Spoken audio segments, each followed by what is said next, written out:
Alors, dans cette présentation, nous allons voir comment, sur la base d'une machine Linux serveur fraîchement installée, on va pouvoir déployer le logiciel PABX Asterisk de façon à pouvoir utiliser notre serveur Linux comme serveur de téléphonie sur IP. Alors pour démarrer la présentation, on va utiliser donc cette machine Linux qu'on avait préalablement préparée et configurée de façon à ce que cette machine ait accès au réseau. Et elle dispose d'une IP dynamique pour l'instant, elle est connectée sur internet et j'ai installé sur cette machine les outils de compilation du noyau et les en-têtes du noyau Linux, ce qui va permettre en fait de pouvoir intégrer des modules dans le noyau et recompiler si besoin des fonctions ou le noyau lui-même. Donc cette machine va me servir de base à une config de serveur de téléphonie sur IP en utilisant le logiciel Asterisk. Et ce logiciel Asterisk, en fait, c'est le logiciel qui permet de constituer un IPBX logiciel, donc sur une base de machine Linux, le plus connu, le plus utilisé et sans doute le plus complet parmi ceux existants, et ils sont pas très nombreux en fait. Et il a une particularité qui en plus fait son succès, en tout cas renforce son succès, c'est qu'il est open source et gratuit, les deux ensemble. Donc ça fait une bonne opportunité pour pouvoir découvrir, apprendre et utiliser ce système. Alors, sans pouvoir démontrer quoi que ce soit dans cette présentation, et c'est pas l'objet, il faut juste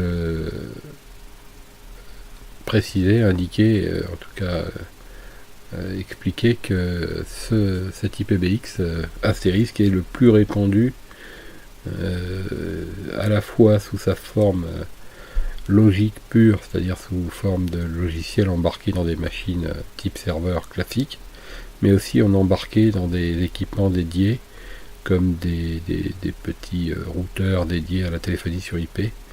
Et certains constructeurs ont vu le jour, voire certains constructeurs déjà existants auparavant ont intégré Asterisk dans leurs équipements de façon à produire une solution. Et ce qui est intéressant, c'est qu'Asterisk peut répondre à la fois aux petits besoins et aux gros besoins de déploiement. Alors, qu'est-ce qu'Asterisk ? Si on cherche à déterminer ce qu'est Asterisk, on peut se baser sur un article simple de Wikipédia. C'est un autocommutateur téléphonique privé, c'est-à-dire ce que l'on appelle en anglais un PABX. On voit une photo ici d'un PABX assez classique, hein. C'est en fait une machine qui est un empilage de cartes électroniques. Et là on voit que l'équipement doit faire à peu près pas loin d'un mètre de haut, et que cet équipement en fait c'est un ensemble de cartes extrêmement cher à maintenir, à faire évoluer, et dès qu'il y a une panne, il faut remplacer une carte. Souvent on est contraint de faire appel aux spécialistes de la marque de ce PABX, c'est-à-dire qu'on ne peut pas le faire soi-même et qu'on est soumis en plus à payer des contrats astronomiques en termes de coûts, parce que c'est vraiment un matériel qui peut pas être maintenu par un non spécialiste. Donc ça c'est l'histoire ancienne, parce que quand est apparu le logiciel Asterisk, en fait on a vu apparaître une nouvelle génération de solutions de téléphonie fait sur la base de logiciels, donc on peut embarquer sur n'importe quel matériel. Alors, quelques mots sur Asterisk. Là on voit le logo d'Asterisk, donc ce logo en fait qui représente un astérisque, c'est-à-dire une étoile.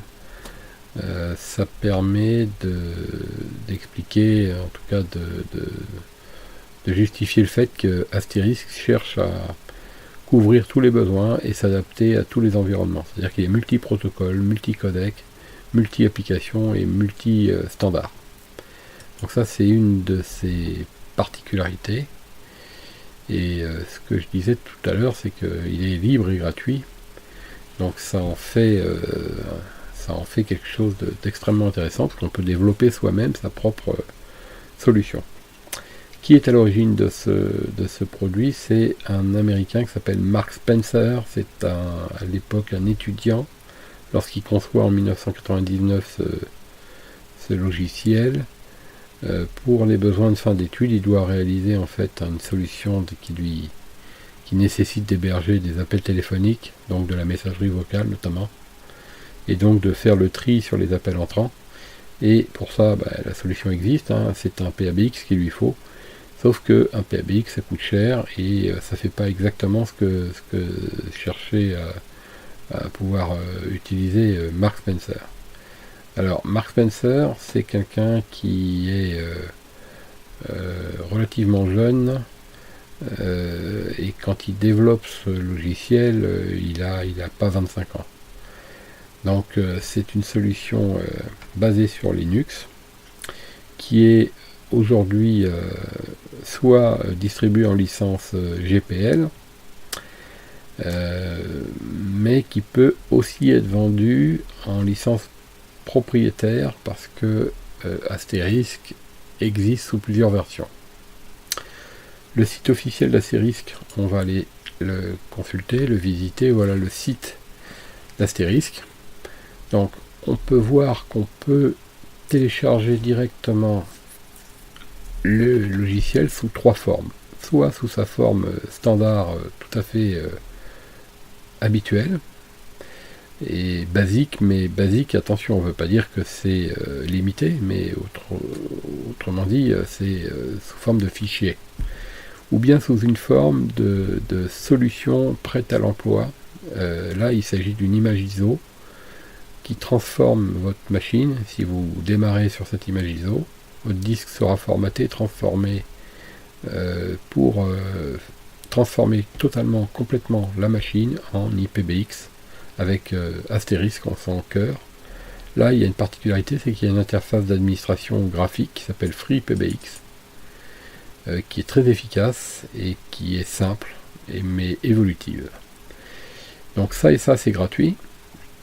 Maintenant, si vous voulez une version prête à l'emploi, je dirais une solution plus qu'une version, incluant même des équipements matériels, vous avez une autre solution qui s'appelle Switchvox, et qui est, elle, non gratuite. Alors en fait, elle est gratuite pour un nombre très limité de postes, mais c'est rapidement bloquant, parce que c'est très limité. Par contre, c'est de l'Asterisk, c'est la même chose que ça, mais enrobé dans une solution parfaitement moderne, avec du support technique. Donc c'est vraiment une solution d'entreprise absolument intéressante. Alors nous, si on veut installer Asterisk aujourd'hui, on a deux possibilités, c'est soit utiliser ça, soit utiliser ça. Mais si on veut vraiment avoir une solution évolutive et avoir la possibilité de l'intégrer sur quelque chose de déjà existant, on prépare une machine Linux puis on ajoute cette partie-là. Ça existe sous deux versions, 64 ou 32 bits. On va voir en fait qu'il y a même tout un tas de versions qui existent. Et pareil pour Asterix Now, 32 ou 64 bits. L'Asterisk, c'est un commutateur de téléphonie sur IP, donc pour pouvoir fonctionner, un commutateur de téléphonie sur IP doit aussi aujourd'hui s'interfacer avec le monde extérieur, c'est-à-dire avec des équipements déjà existants. Et ces équipements peuvent être soit des lignes avec des opérateurs qui sont responsables de la gestion de ces lignes, et aussi des équipements eux-mêmes, comme des téléphones ou des fax. Pour ça, il faut ajouter deux fonctions. Ici, DAHDI, qui est un module en fait, qui va permettre d'exploiter des cartes matérielles faites par, faites pas toutes, mais en tout cas en partie faites, et ça veut dire construit par la société Digium. Digium, ce mot-là, c'est la société c'est le nom de la société qu'a créé Mark Spencer, le créateur d'Asterisk. Cette société distribue, fabrique et conçoit des cartes de gestion de services de téléphonie. Donc pour pouvoir utiliser ces équipements, il faut ce module DHDI qui s'installe. Et il y a un autre module qui s'appelle libPRI, qui est une librairie qui va permettre en fait de mettre en place les protocoles de liaison avec les lignes numériques mais non IP, ce que l'on France on appelle le RNIS, le réseau numérique à intégration de services. Et donc l'IPRI est nécessaire si on doit s'interconnecter avec des réseaux existants de téléphonie qui vont avoir une tendance à disparaître d'ici quelques années. En 2020, il ne devrait plus y avoir en exploitation aucun de ces réseaux-là. Et tout sera sous IP, donc on peut imaginer que ça, c'est plus forcément intéressant de l'utiliser aujourd'hui, et en tout cas de l'installer. Pour ce qui est de DHDI, si on a besoin d'utiliser des cartes, c'est intéressant de l'installer. Et puis ensuite, donc vous voyez, donc soit Asterisk, soit Asterix Now au niveau du choix qu'on veut faire prêt à l'emploi, et ici à intégrer. Pour télécharger tout ça, on peut cliquer directement ici, mais il y a une autre façon de faire que l'on peut trouver ici en cliquant ici. En fait, on va ouvrir un menu qui permet en fait d'avoir différentes options, et on a un lien ici vers le serveur qui est une sorte de serveur FTP où on a tous les paquets Asterisk. Et si on remonte un peu plus haut, on peut savoir qu'il y a le fameux module DHDI et l'IPRI dont on a parlé tout à l'heure. Donc on va passer par là tout à l'heure pour pouvoir télécharger nos paquets. Si je reviens sur le site principal d'Asterisk, on peut voir aussi qu'il y a de la doc ici, documentation, que l'on peut alors consulter ou télécharger, et il y a beaucoup de mises à jour. Alors par exemple ici, 5 février 2018, vous voyez, c'est assez récent. Donc c'est très suivi, et très sérieusement suivi. On a la doc ici avec toute l'histoire et surtout comment s'installe Asterisk, Asterix Now ou bien Asterisk avec les sources. Après on a une autre méthode qui consiste à utiliser les paquets que l'on peut trouver sur par exemple Debian ou Ubuntu ou bien CentOS. Donc on va utiliser des paquets tout faits prêts à l'emploi. C'est extrêmement facile, mais je ne vais pas présenter cette solution aujourd'hui dans cette vidéo. Pourquoi? Mais parce que ça n'apporte pas beaucoup d'intérêt de le faire comme ça, parce qu'on se retrouve avec une solution qui est prête à l'emploi, rapide à installer, mais non évolutive. C'est-à-dire que ce qui n'a pas été prévu, on ne peut pas le rajouter, ce qui est superflu, on ne peut pas l'enlever. Et ce qui n'est pas adapté, on ne peut pas le modifier. Donc c'est très gênant d'utiliser ça pour mettre en production. Par contre, pour apprendre, pour découvrir, c'est largement suffisant et parfaitement adapté. Mais néanmoins, je ne vais pas vous présenter cette solution aujourd'hui. Moi, je vais présenter la solution où on va utiliser Asterisk à partir des sources. C'est-à-dire qu'on va suivre en fait ces opérations ici. Alors, pour commencer, retour sur la machine Debian. Je me suis connecté en SSH sur cette machine, ce qui va me permettre de pouvoir faire des copier-coller. Et la première chose à faire est d'aller télécharger les paquets dont on va avoir besoin. Alors j'en ai parlé tout à l'heure, on va les trouver ici sur le site d'Asterisk. Ces paquets, ici, on va trouver l'ensemble des choses dont on a besoin ici. Donc, je me suis placé dans le dossier USR SRC, qui est traditionnellement le dossier dans lequel on va mettre en place nos paquets en vue de faire un déploiement à partir des sources. On n'est pas obligé de se mettre là, mais c'est une bonne idée de respecter un peu cette organisation. Donc comme vous voyez, actuellement il y a trois éléments, là, 2 dossiers et un lien, et je vais rajouter l'IPRI DHDI et Asterisk. On va commencer par Asterisk. Donc Asterisk, je cherche la version 13 parce que c'est la version long term support, celle qu'on appelle le LTS, qui est pas la dernière, mais qui est celle qui serait à mettre en production. Après, si on veut tester la dernière version, vraiment la toute dernière, donc qui a été mise à jour en janvier 2018, ben c'est la 15.2, donc il faudrait utiliser ce paquet là, 15.2. Donc on peut utiliser ça, ou bien utiliser la 13 qui est la long term support. Alors on va tester ça aujourd'hui. Donc comment je fais? Je fais un clic droit ici, je fais copier l'adresse du lien, je viens sur ma machine ici et je vais la télécharger avec cette instruction webget, et je fais un clic droit avec ma souris, coller. J'ai tout le lien ici qui correspond en fait à la coordonnée de ce document et l'endroit où il se trouve. Il n'y a plus qu'à faire entrer, il va le télécharger directement ici. On va laisser faire cette opération. Pendant ce temps-là, je prépare la suite. Je vais prendre le paquet DAHDI Linux complète. Alors je vais chercher le dernier, lui va se trouver en bas. Normalement, il s'appelle Current.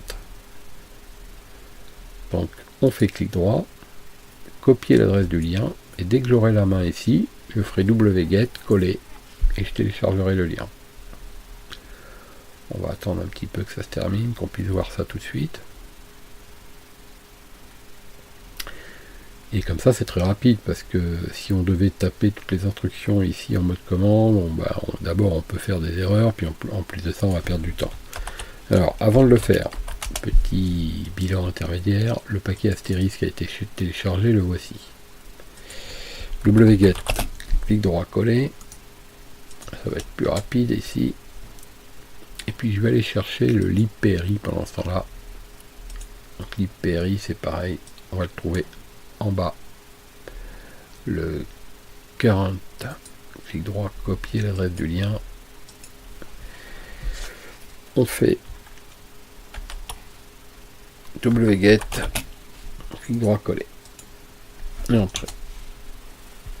Voilà. Alors, à ce stade-là, donc j'ai plus besoin de ce lien pour l'instant. À ce stade-là, j'ai mes 3 fichiers qui ont été téléchargés. Donc c'est celui-là, celui-là et celui-là. Et il faut que je les décompacte. Alors pour les décompacter, je peux suivre la notice. Vous allez voir, en fait, c'est extrêmement simple. Donc on est ici, on est en train de suivre cette opération.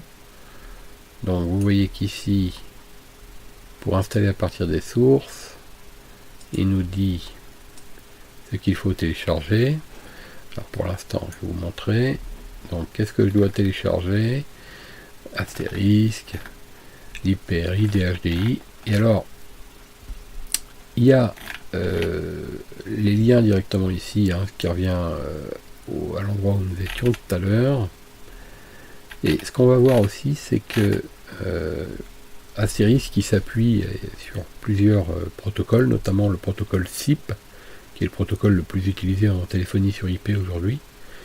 Mais il y a un projet qui s'appelle le PJ-SIP, qui va intégrer dans SIP des fonctionnalités supplémentaires qui vont permettre à SIP de pouvoir fonctionner dans toutes les situations, y compris dans un environnement routé avec du NAT. Or, SIP pose un problème avec le NAT, donc il y a des solutions, mais il faut un peu bidouiller. Avec le projet PJ-SIP, on n'a plus besoin de scoltiner en fait toutes ces galères de configuration, parce que c'est beaucoup plus simple.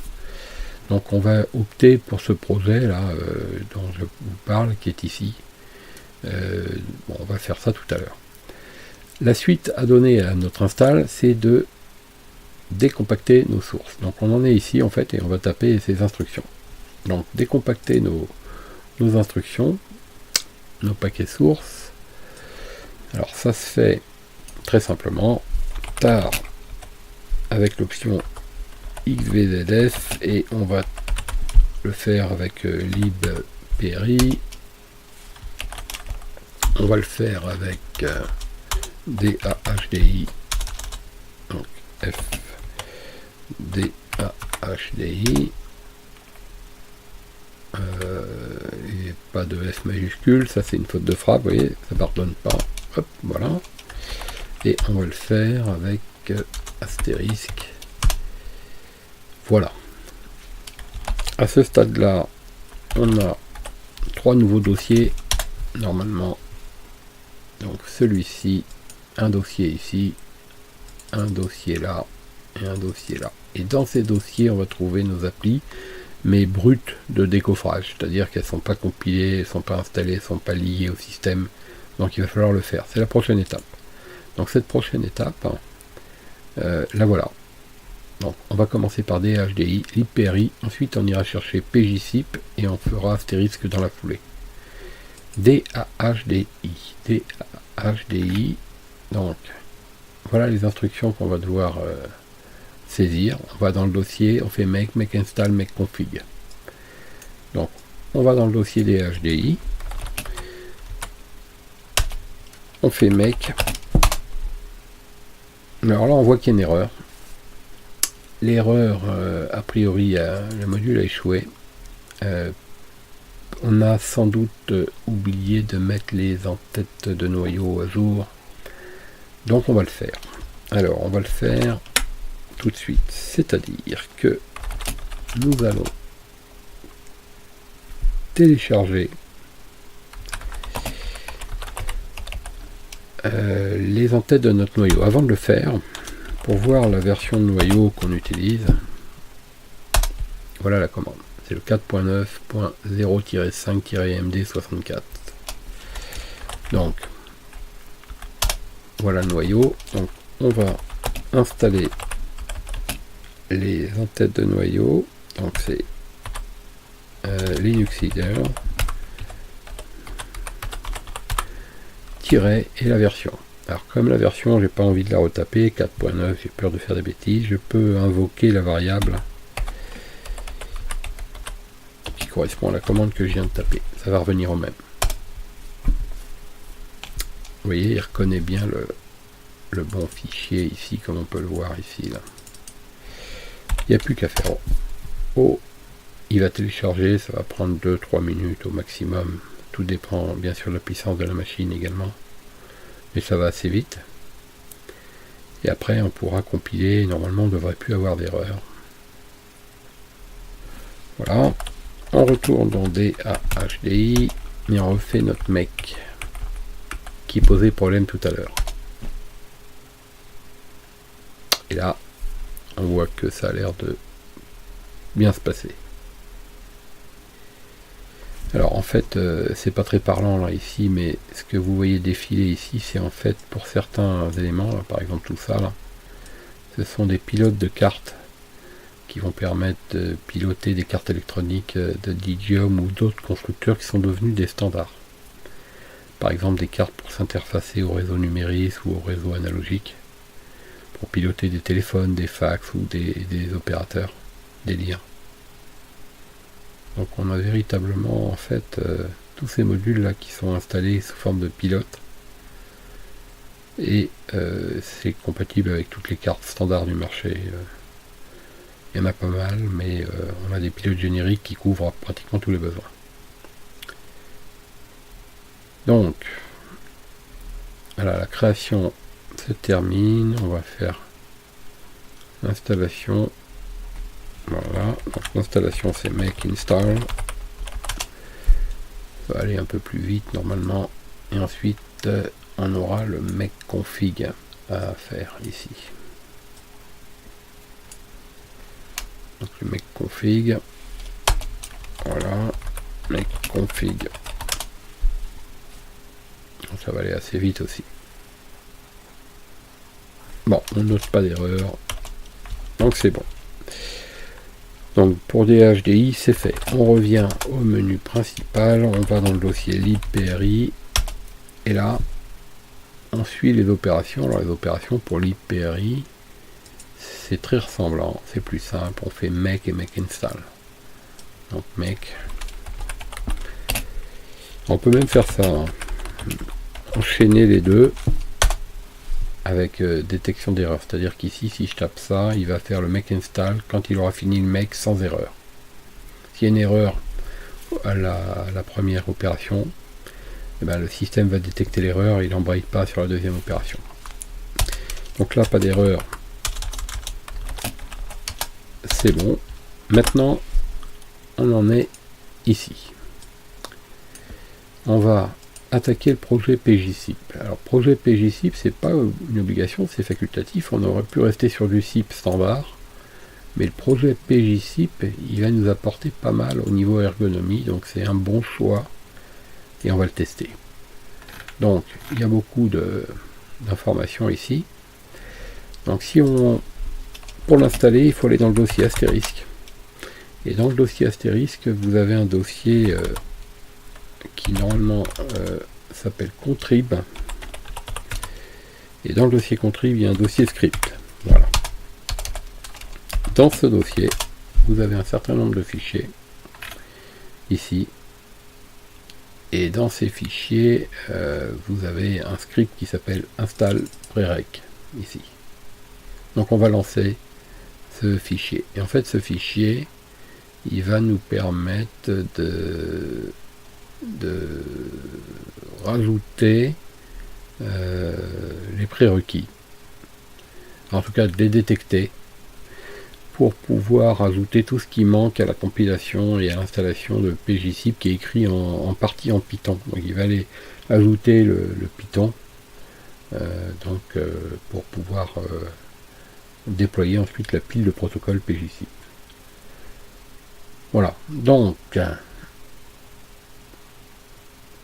tout ce que vous avez à faire est d'ajouter with PJSIP project bundle dans votre point configure. Donc en fait c'est ce qui sera fait ici tout à l'heure.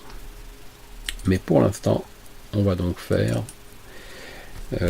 on va lancer le fameux script qui s'appelle donc install prereq. Donc ./install prereq. Et là, il va aller chercher pas mal de choses normalement sur internet. Alors install prereq.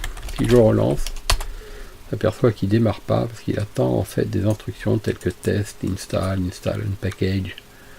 Donc c'est l'option install qui m'intéresse. Je vais installer sans faire de test.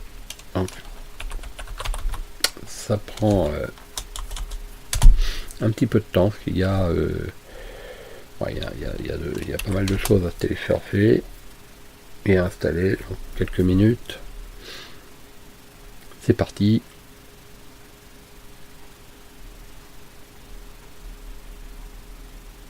Et ensuite, on va, une fois que ce sera fait, si on n'a pas d'échec, on pourra déployer. Vous voyez, donc là, voilà, il va chercher des trucs. J'ai pas eu le temps de lire, mais il m'a semblé voir environ 260 mégas à télécharger. Donc beaucoup de choses.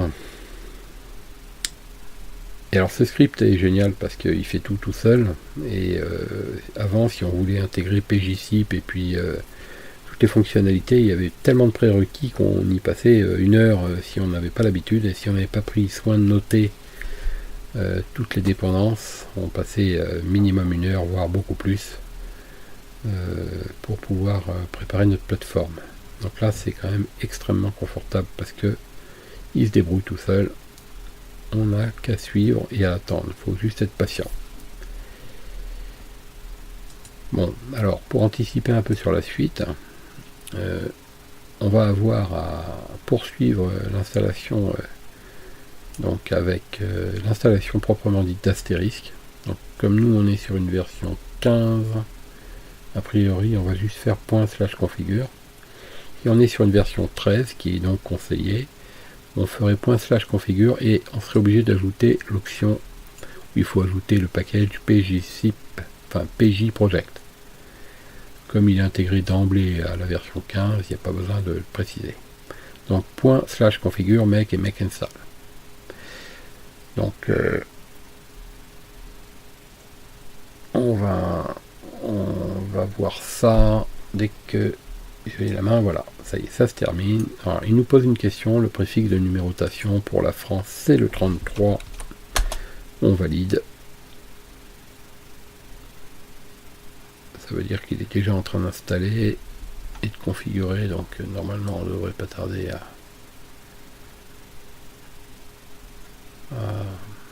à terminer. Alors, on va reprendre ensuite le document à l'installation d'Asterisk.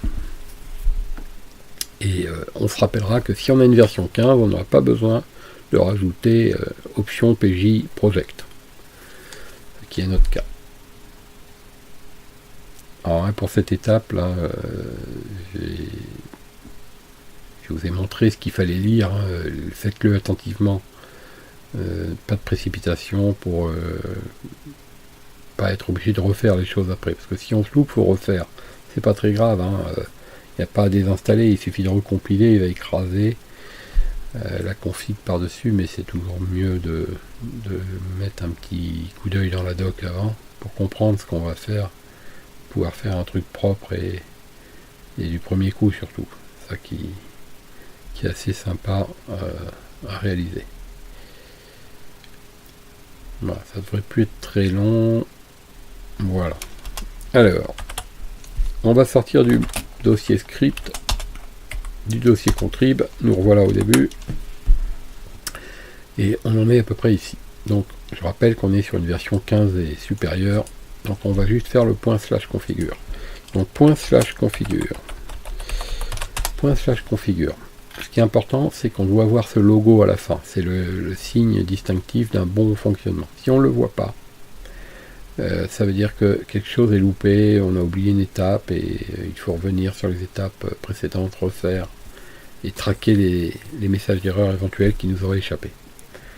Donc on va patienter, on doit voir ce logo. Voilà, ça doit se terminer comme ça. Ça c'est le logo d'Asterisk.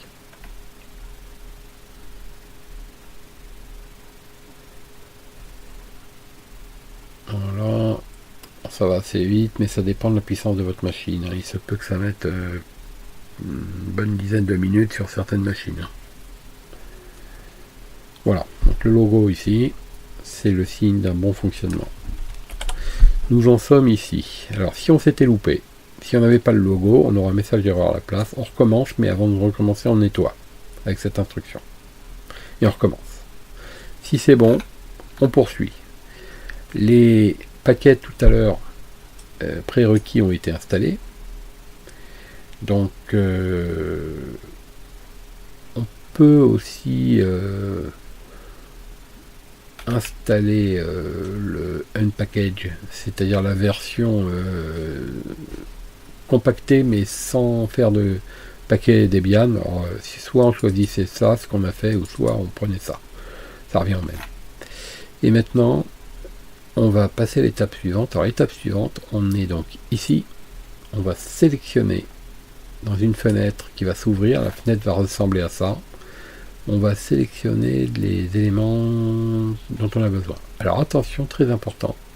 Pour ça, il faut que votre terminal, c'est-à-dire cette fenêtre de travail, fasse au moins 80 colonnes sur 27 lignes. C'est-à-dire que si je réduis ma fenêtre, par exemple, si je lance ça dans une fenêtre comme ça ne marchera pas. Trop petit. Donc agrandissez un peu et vous pouvez lancer votre commande. Make menu select. Make menu select. Vous voyez? Comme ça. Il réfléchit, il va chercher ce dont il a besoin pour dessiner la fenêtre. Il dessine la fenêtre et elle va apparaître à l'écran et on va pouvoir faire notre marché. Alors, on ne va pas rentrer dans les détails. On n'utilise pas la souris ici. On utilise le clavier. La souris ne marche pas. Avec les flèches, on se déplace. Haut, bas, gauche, droite. Vous faites attention à la barre rouge, c'est la barre de sélection. Donc, qu'est-ce qu'on est amené à faire ici? On peut ajouter, enlever ce qui nous intéresse, ce qui ne nous intéresse pas. Par exemple, au niveau des applications, on peut voir que pratiquement toutes les applications, il y a une petite étoile, ça veut dire qu'elles sont activées, elles sont cochées. Mais certaines ne le sont pas. Comme par exemple celle-ci. Alors il n'y en a pas beaucoup finalement. L'application Meet.me qui permet de faire des conférences. Mais elle n'est plus utilisée aujourd'hui et remplacée par une autre. Qui normalement doit être installée, je ne sais pas trop où elle est, c'est ConfBridge. Donc en fait il n'y a pas grand chose normalement à modifier là-dedans. Alors après il y a d'autres modules. Bon, sauf cas particulier, on n'aura pas besoin de changer grand chose ici. Les fonctions du Dialplan, c'est-à-dire ce qu'il est capable de faire. Bon, c'est pareil, là, tout est coché par défaut. Donc il n'y a pas besoin de changer. Les modules, par exemple, si on enlève le module Real Time, on ne peut plus utiliser les bases de données, par exemple, pour stocker nos configs, ce qui serait dommage. Donc tout est utilisé. On peut même se demander, alors du coup ça sert à quoi d'enlever des choses? Ça va alléger énormément votre empreinte système, c'est-à-dire que si on doit embarquer ça Astéris dans une solution type Raspberry, on va jouer là-dessus pour gagner beaucoup de place. Alors, les drapeaux de compilation ici, ça peut être important selon la doc du matériel sur lequel on va installer, de vérifier qu'on ait par exemple, je vois ici low memory, c'est un système qui va essayer de libérer de la mémoire basse pour s'installer à la place, et c'est pratique quand on n'a pas beaucoup de mémoire sur des petits équipements comme je disais tout à l'heure par exemple. Mais si on ne sait pas ce qu'on doit changer ici, on touche à rien et on verra l'usage. Si ça ne marche pas, on se documentera et peut-être que on aura une solution en recompilant, en refaisant cette étape-là. Bon, alors après, pour le reste, on a la possibilité d'ajouter des utilitaires. Ce qui est important, ce qui est utile, ce qui est intéressant, c'est les sons. Les sons intégrés. Les sons intégrés, ils sont multilangues. Alors il y a anglais, français, italien, russe, allemand. Après on peut créer ses propres sons. Qu'est-ce que c'est que les sons intégrés? Ce sont les sons que une voix humaine, donc qui a été enregistrée, nous prononce quand on va utiliser certaines fonctions. Par exemple, quand vous consultez la boîte vocale, vous allez avoir un message bienvenue sur la boîte vocale de, puis vous entendrez votre numéro. Vous avez reçu un nouveau message, etc. Ce sont en fait des mots qui, mis bout à bout, constituent des phrases. Et tous ces mots sont dans ces bibliothèques ici. Si je laisse ici, j'aurai les sons en anglais. Donc je décoche avec la barre, avec la touche entrée, et je vais chercher en français. Voilà. Maintenant, lesquels choisir? Wave, ULO, ELO, GSM, G729, vous voyez, la terminaison n'est pas pareille. C'est le format du fichier son qui est enregistré. Si on ne sait pas, on prend tout, mais on va charger le disque dur. Si on sait, ça veut dire qu'on sait quel est le format que le codec, c'est-à-dire le décodeur de son que l'on utilise, va être capable d'utiliser. Et le codec en France, c'est ELO par défaut. Le codec américain, c'est ULO. Donc moi, je vous suggère de prendre les deux. On peut très bien avoir des équipements type téléphone qui ont le codec ULO et d'autres ELO. S'ils n'ont pas les deux, prenez les deux, comme ça vous pourrez vous en sortir. Pour le reste des musiques, les musiques elles sont déjà cochées en Wave, c'est très bien, on va les garder les musiques au format Wave. Des fichiers sont supplémentaires, c'est pas la peine d'en prendre. Donc on vient avec la barre de tabulation, vous voyez, on vient ici, cocher ici, là, tac, comme ça, et une fois qu'on a coché, on appuie sur Entrée. Le système a préparé sa config, donc on a fait make menu select, on a préparé notre config, on fait le make, et on enchaînera sur le make install. Et là, c'est parti pour... alors, tout dépend là encore de la puissance de votre machine, mais pas moins de 10 minutes. 8-10 minutes, pas moins. Sur une machine type Intel i5, i7, comptez 8-10 minutes. Sur une machine type Raspberry, 15 Go de RAM avec Raspberry 3, comptez 20 minutes facile. Mais de toute façon, on ne peut pas accélérer ce temps. Il est aussi dépendant de ce qu'on a choisi dans menu select, mais on n'arrivera pas à descendre en dessous de 5 minutes de toute façon. Donc là, il faut prendre son mal en patience, il faut attendre, on ne peut rien faire d'autre que patienter pour l'instant. Donc je vous propose de patienter et de vérifier quand vous ferez cette étape, d'être vigilant sur les messages qui termineront la procédure, mais gardez un œil dessus sans être rivé à l'écran parce que vous allez vous endormir autrement, tellement ça va vous paraître lent. Donc on va reprendre la vidéo à la fin de cette séquence. Voilà, nous voici arrivés à la fin là, de l'installation. Donc j'avais tapé la commande make install et en fait on voit que ça se termine par ce petit tableau.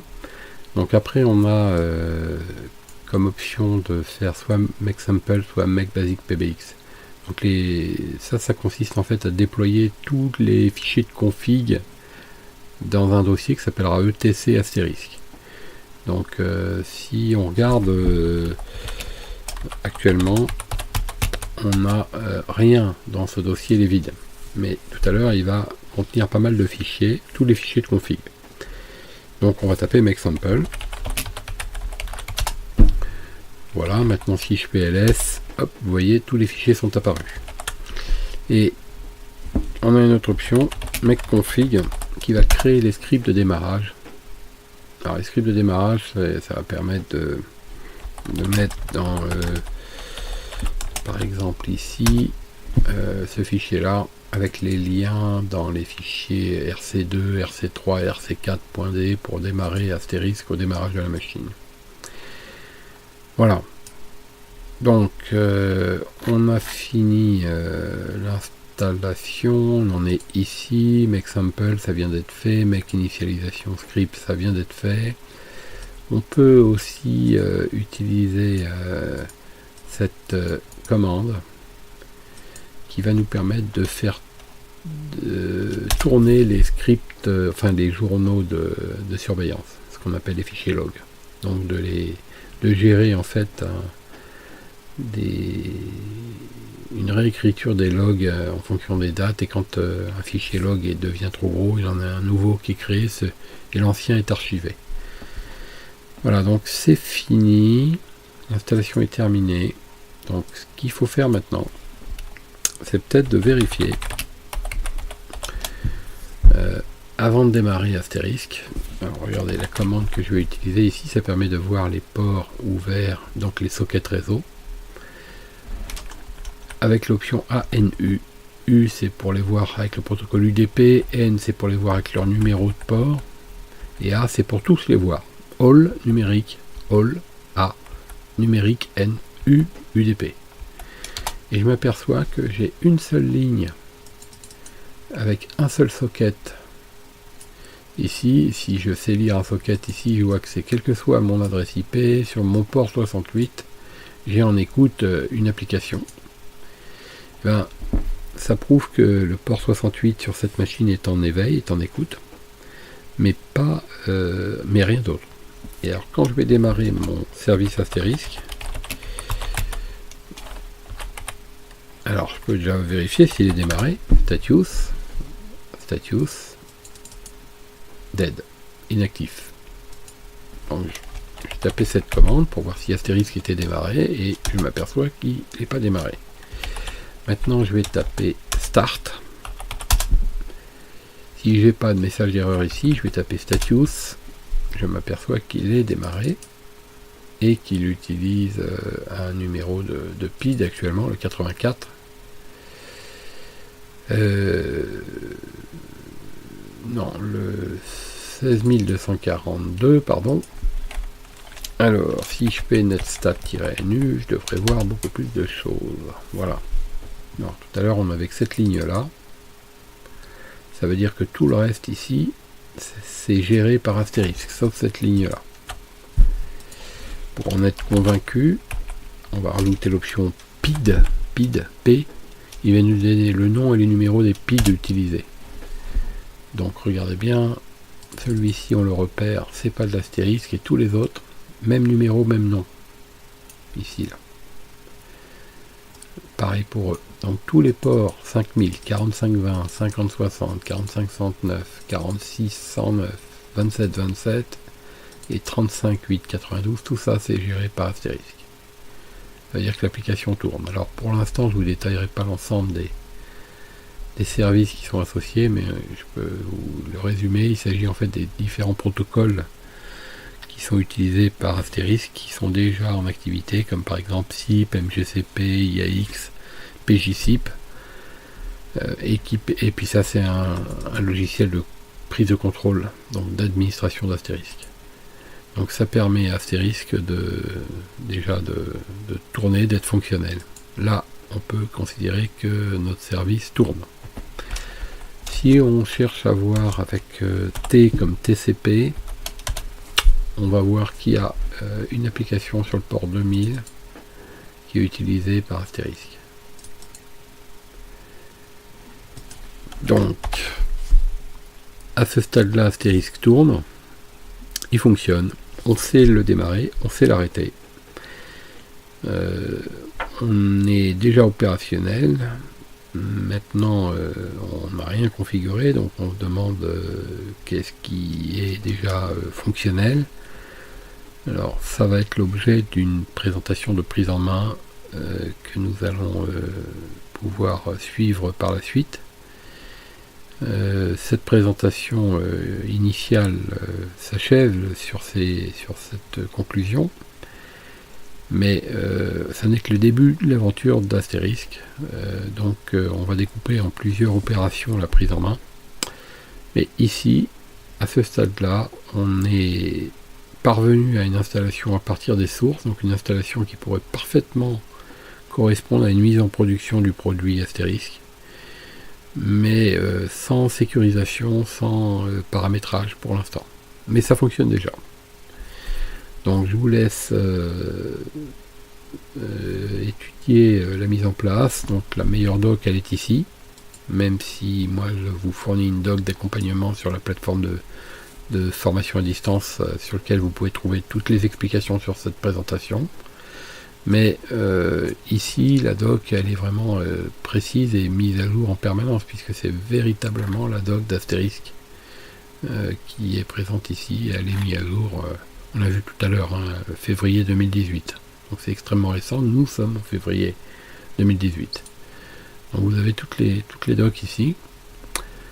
Et je vous suggère donc de commencer par le début, donc de reprendre ici ces éléments, de comprendre les fondamentaux, peut-être, vous voyez, de ne pas louper une étape.